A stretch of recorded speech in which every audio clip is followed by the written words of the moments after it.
Es un gusto darle la bienvenida al delegado de Gobernación en nuestro estado de Morelos, a Carlos Brito. Qué bueno que estás aquí con nosotros, Carlos. Muchas gracias por invitarme. Oye, el tema es bien importante. El Centro Nacional de Identificación Humana, que la Cámara de Diputados ordena que se cree, después de que en México en los últimos 20 años tal vez, se han acumulado más de 100,000 expedientes de personas desaparecidas. Sí, es uno de hay que decirlo, una de las reformas más importantes en esta materia de la crisis de derechos humanos, ¿no? La crisis forense más grande que tiene el país, me atrevo a decir, y seguramente de algunos países. Estamos hablando de más de 103,000 personas desaparecidas, algunos de larga data, muchos de larga data, más de 30 años, de 25 años desaparecidos, pero que creció exponencialmente de 2006 a la fecha. Y esas 103,000 personas desaparecidas contrastan con otra cifra, que son alrededor de 52,000 cuerpos que se encuentran en fosas comunes, que se encuentran en CEMEFOS, que se encuentran en panteones forenses, que se encuentran en distintos tipos de infraestructura que no se tienen identificados. Lo voy a decir de manera muy coloquial. Este país obviamente no tenía un sistema legal que permitiera atender lo que hemos padecido en los últimos años. Aquí en Morelos, por ejemplo, estuvo el caso de las fosas de Tetelcingo, donde la fiscalía fue y depositó ahí cadáveres, se dijo que era fosa clandestina. Sabíamos que no era clandestina, pero era de alguna manera pues algo inhumano que estuvieran ahí una serie de cuerpos que nadie sabía quiénes eran y nadie tenía interés en identificarlos.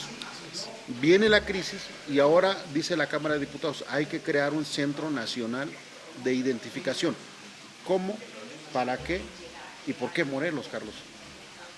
Y además lo dice por unanimidad, Cámara de es. Diputados y senadores. Es un Así acuerdo es. de todas las fuerzas políticas del país que coinciden en que necesitamos atenderlo, no solamente teniendo una ley general en materia de desaparición, no solamente teniendo una Comisión Nacional de Búsqueda a la que hay que reforzar, no solamente teniendo comisiones locales de búsqueda a las que hay que reforzar, y todas las acciones coordinadas en materia de búsqueda, tanto en vida como en situaciones forenses, sino que además hay que tener infraestructura para no hacer lo que hoy necesitamos hacer, por ejemplo, con el caso de Ayotzinapa.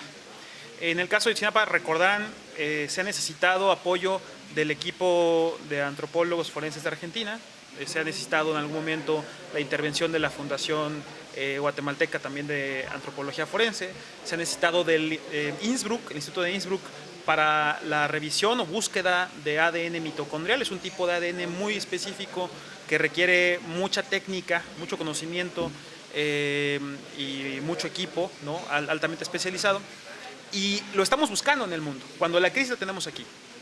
Ese es el tema. Necesitamos apoyo de muchas fuerzas internacionales. Tenemos aquí sí personal capacitado, pero está disperso, hay que concentrarlo, y ese es el propósito del Centro Nacional de Identificación Humana, que se hará aquí en Morelos, el que conjunte en los próximos meses y años, porque así lo requiere finalmente ese tipo de capacidades, tanto en recursos humanos como técnicos, el poder hacer un tipo de identificación que necesariamente tiene que ser masiva, además. No puede ser individual, un caso por un caso, sino que se tiene que atender de manera masiva los casos de exhumaciones de fosas como Tetelcingo, que tú lo mencionas, o como Jojutla en 2017, sino también lo que está ocurriendo en Tamaulipas, lo que está ocurriendo en muchos estados que han iniciado esta ruta de revisar qué se ha hecho mal en el pasado, qué nos ha identificado, y la realidad es eso, como tú lo mencionas, que a veces incluso no solamente las fiscalías no han tenido capacidad, digamos, o posibilidades de hacer identificación en su labor cotidiana, por mandato constitucional que tienen, sino que además han pasado estos casos donde la misma infraestructura de las fiscalías encontramos casos donde hay personas no identificadas, pero tampoco registradas con una carpeta de investigación activa. A ver, vamos ahora al tema de la visita de Alejandro Encinas, el subsecretario de Derechos Humanos de la Secretaría de Gobernación. Tú estuviste ahí en este evento en Xochitepec, para que nos vayamos ubicando todos lo que era el Parque Tecnológico Científico, ese proyecto de hace 10, 12 años, y que había un edificio ahí que no se había ocupado y que ahora Gobernación Federal, me imagino que el gobierno del estado, dice, bueno, ahí hay un edificio y ahí lo podemos ocupar. Se hizo un evento de protocolo Sí. pero todos estamos conscientes de que es el arranque, todavía no hay ni personal ni equipo. ¿Cuándo son, cuáles son los tiempos, pues, para que ya ese centro de verdad esté con personal, con equipo y funcionando al 100%? Sí, eso fue un evento homólogo a una primera piedra, nada más que en este caso ya hay un edificio construido. La decisión que tomamos fue que junto a las familias que vinieron de varias partes del país, de colectivos de buscadoras, fundamentalmente de todo el país y también de los colectivos de Morelos, hicimos un inicio de adecuación, es decir, plantamos de manera simbólica un tabachín, que de hecho va a ser el símbolo de este centro, y la idea es que en los siguientes meses y años se vayan acondicionando los distintos espacios, desde los aspectos de oficina, de todos los servicios que va a generar el centro y el núcleo, digamos, en su momento, de todas las labores que se van a realizar aquí, que es el laboratorio genético, de identificación genética, para hacer todos estos tipos de actividades que mencionamos. Es toda una planta la que se tiene contemplada la colaboración del gobierno de Estados Unidos, también para invertir en este equipo, también de la Embajada de Alemania y del cuerpo diplomático de la Unión Europea.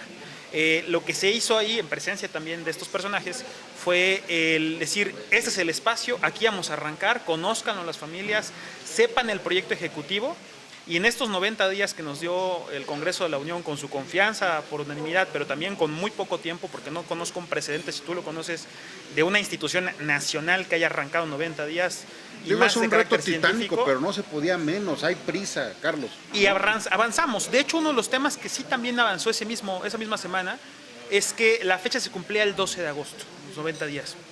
Además de tener un inmueble con las características eléctricas para no dañar los equipos, de residuos para atender las actividades futuras, legales, jurídicas completamente sólidas, y que además contara con los aspectos logísticos para colaborar con un centro estatal que vamos a construir abajito, enfrente, que sí pueda tratar cuerpos y que sea competencia de la Comisión Local y de la Fiscalía del Estado, que reuniera todas las características, pero además ya iniciamos el proceso de contratación de personal. Crece de manera exponencial el personal que tiene la Comisión Nacional de Búsqueda y además se adhieren de inicio más 70 plazas para nuevas, completamente nuevas, no vienen de ningún lado. La Secretaría de Hacienda las creó en estos 90 días para que pudieran estar en este centro y ya se iniciaron los procesos de filtrado. El último conteo corte que tuve para esas 70 plazas iniciales que vamos a tener para estos meses, había llegado más de 8,000 currículums.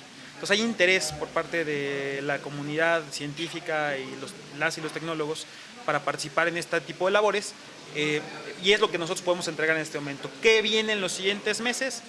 Ejecutar el proyecto ejecutivo completo, ¿no? Es decir, valga la redundancia.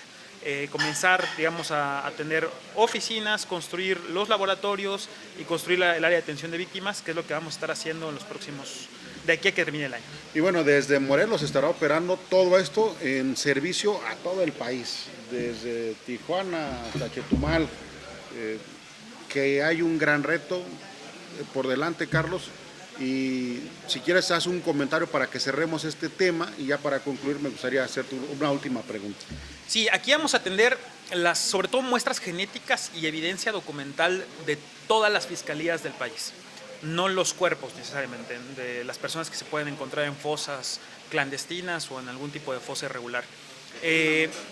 Vamos a recibir toda esa documentación, van a salir brigadas de aquí del estado a distintas áreas del país para hacer toma de muestra genética. No basta una sola toma de muestra de ADN de una persona, y sobre todo si es la línea materna es mejor casi siempre para poder hacer la identificación de las personas.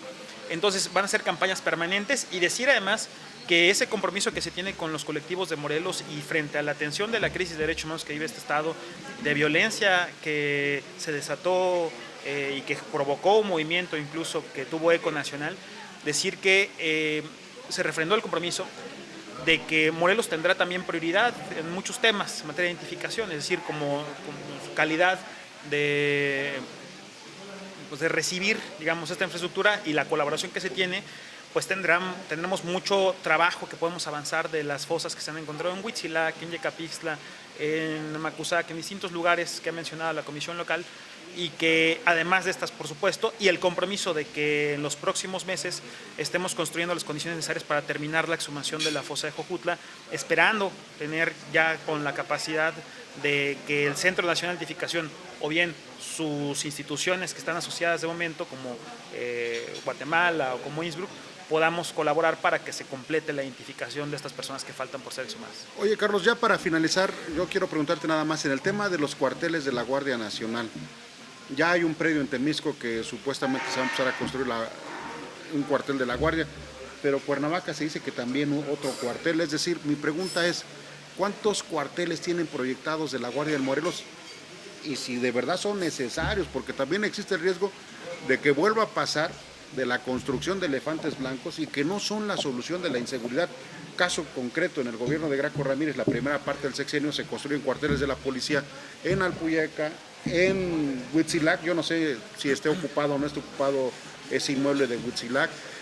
Se hablaba de otro en la región oriente, pero no es la construcción de edificios. Bueno, la misma Fiscalía del Estado, nuevo edificio, más presupuesto, pero los resultados no se dan. Cuéntanos un poco tu punto de vista de ello. Bueno, es un compromiso que asumió el presidente de la República desde la gira que hubo en septiembre del año pasado y luego reiterada este mismo año en la última gira que se tuvo, de construir más espacios para la operatividad de la Guardia Nacional. Es una petición que han hecho los alcaldes también, no es una imposición como se pudiera pensar por parte de la Federación, es una petición que existen de los alcaldes, que existen de las autoridades locales para mejorar la operatividad de la Guardia Nacional. Y fíjate cómo contrasta esto con lo que hace poco circuló en Twitter, por ejemplo, ¿no? De que en algún momento hubo una queja de gente de Guardia Nacional en Acapulco, ¿no? De que estaban en condiciones no adecuadas, donde tenían que pernoctar, etc. No hay que caer, digamos, desde luego en extremos, como dice, construir elefantes blancos. No es el caso, se está haciendo, y en todos los casos hasta ha sido criticado. ¿Cuántos cuarteles tienen proyectados para Morelos? Me parece que en este momento se tienen 7 y se va a aumentar a más de 10. No tengo la cifra precisa en este momento.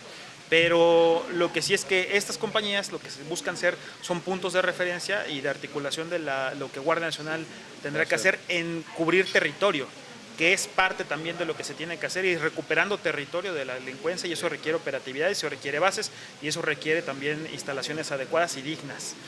No le podemos pedir al personal de Guardia Nacional que esté en instalaciones, desde luego, no ostentosas ni lujosas, porque ese no es el objetivo de este gobierno, sino que estén en condiciones dignas y sobre todo cercanas a la necesidad operativa que tengan, ¿no? Entonces, la posibilidad de que se tuvieran elefantes blancos, yo creo que no es el caso. No va a ser así, no ha sido el caso, o sea, al contrario, ha sido criticado en algún momento por el combate que tiene el presidente a los excesos, a los lujos, pero no afectando necesariamente la operatividad de las fuerzas de seguridad. Muchas gracias por estar con nosotros en Punto por Punto. Carlos Brito, delegado de Gobernación. Pues hay muchísimos temas más de los que podríamos conversar, pero por ahora nos quedamos con este Centro Nacional de Identificación Humana. Muchas gracias. Vámonos, mensajes y regresamos.